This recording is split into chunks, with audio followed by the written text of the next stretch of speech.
Halo, salam sukses. Kali ini di IT Solution akan eh, menyajikan suatu program penjualan atau point of sales yang eh, mempunyai nama BPOS ya. Jadi aplikasi ini bisa diterapkan di banyak usaha, banyak jenis usaha, baik itu untuk toko ataupun untuk segala jenis toko ya, termasuk untuk minimarket juga bisa, dan sangat responsif ketika kita menggunakan tablet. Mari kita lihat sama-sama untuk fitur ataupun menu yang ada di aplikasi BPOS ini. Ini adalah tampilan awal ketika kita akan masuk ke dalam sistem BPOS-nya. Kita klik.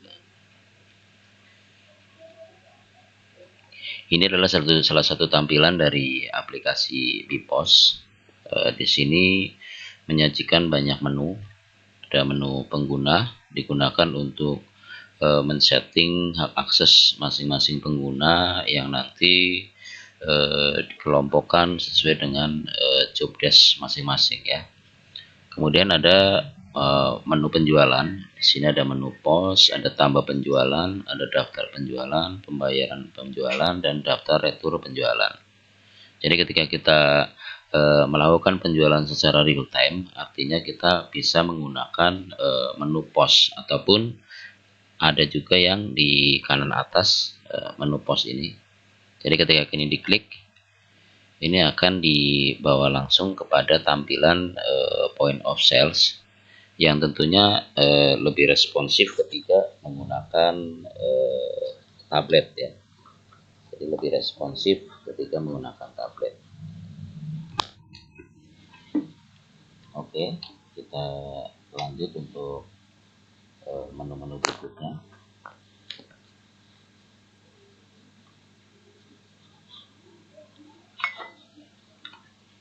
Kita lanjut menu berikutnya. Ini adalah menu point of sale-nya ya, yang versi ketika kita dibuka menggunakan tablet ya. Jadi kalau menggunakan tablet lebih responsif. Kita kembali ke halaman admin. Jadi aplikasi BPOS ini sudah menggunakan multi bahasa, ada bahasa Indonesia dan ada bahasa Inggris. Lanjut, kita ada menu pelanggan atau vendor. Jadi di sini untuk penginputan pelanggan kita dan juga supplier atau vendor. Di sini ada tambah pelanggan, daftar pelanggan, tambah supplier, daftar supplier, impor pelanggan, dan impor supplier. Artinya impor dari file Excel langsung diimpor ke sini. Kemudian ada menu advance. Menu advance ini menu tambahan ya. Menu tambahan artinya ada satu transaksi penitipan atau isi saldo dari customer ataupun dari pelanggan. Kemudian ada menu kupon atau menu kupon untuk pelanggan, bisa dibikin di sini. Kemudian ada menu penawaran. Ketika kita akan menawarkan produk kita ke pelanggan kita. Kemudian ada menu pembelian. Jadi di sini ketika kita melakukan suatu pembelian, secara otomatis akan menambah stok barang yang ada di daftar barang kita nanti. Jadi di pembelian di sini kita beli ke supplier, baru nanti barang-barang itu masuk ke dalam stok secara otomatis. Kemudian ada menu akun.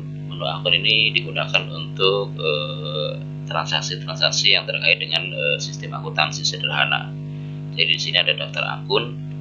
Kemudian kita bisa tambah akun. Di sini sudah ada di input ya. Jadi ada daftar akun bank. Akun bank itu menyesuaikan dengan kebutuhan masing-masing. Kemudian ada menu barang. Menu barang ini adalah menu daftar barang yang kita jual. Jadi di inputnya adalah di sini. Jadi di sini ada tambah barang. Nah, ini tampilan ketika kita akan menambah barang. Jadi kode barang ini secara otomatis akan ter-create atau ter-generate sendiri. Kemudian di sini ada barcode juga, bisa menampilkan barcode dan juga bisa menampilkan gambar barang ya, gambar barang. Kemudian di sini ada harga beli, dan apakah dia termasuk pajak atau tidak tinggal dipilih. Kalau tidak menggunakan pajak berarti memilih untuk no pajak. Kemudian di sini ada menu kategori, daftar kategori. Artinya barang-barang dikategorikan sesuai dengan jenis barang tersebut ya. Bisa disetting di sini. Kemudian ada daftar merek, ada daftar varian, ada print label. Print label ini artinya kita ngeprint untuk labeling masing-masing barang. Jadi di sini. Kemudian ada menu pindah atau penyesuaian. Artinya pindah itu ketika kita mempunyai beberapa gudang, itu bisa menggunakan modul pindah atau penyesuaian stok. Kalau penyesuaian stok itu adalah ketika kita melakukan stok opnam. Jadi masing-masing barang yang memang melakukan selisih antara stok buku dan stok fisik itu tinggal disesuaikan di sini. Kemudian ada menu pengeluaran. Menu pengeluaran ini keterkaitannya dengan sistem pengeluaran yang terkait dari usaha kita gitu. Jadi di sini ada operasional toko ataupun operasional lainnya yang memang menunjang berjalannya usaha kita. Jadi di sini pengeluaran sekecil apapun bisa diinput di sini. Kemudian ada menu lokasi. Menu lokasi ini mengikuti dengan provinsi atau kota, bisa disetting di sini untuk menu lokasi.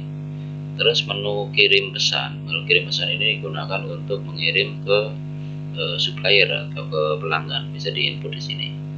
Kemudian di sini ada menu modul laporan. Modul laporan ini terdiri dari laporan laba rugi, laporan sales atau payment report, laporan pembelian barang, dan masih banyak lagi di sini ya. Jadi di sini udah langsung klik laba rugi secara global akan terlihat di sini. Jadi laba kotornya berapa, laba bersihnya berapa, itu akan muncul di sini. Kemudian kita punya utang berapa akan muncul di sini.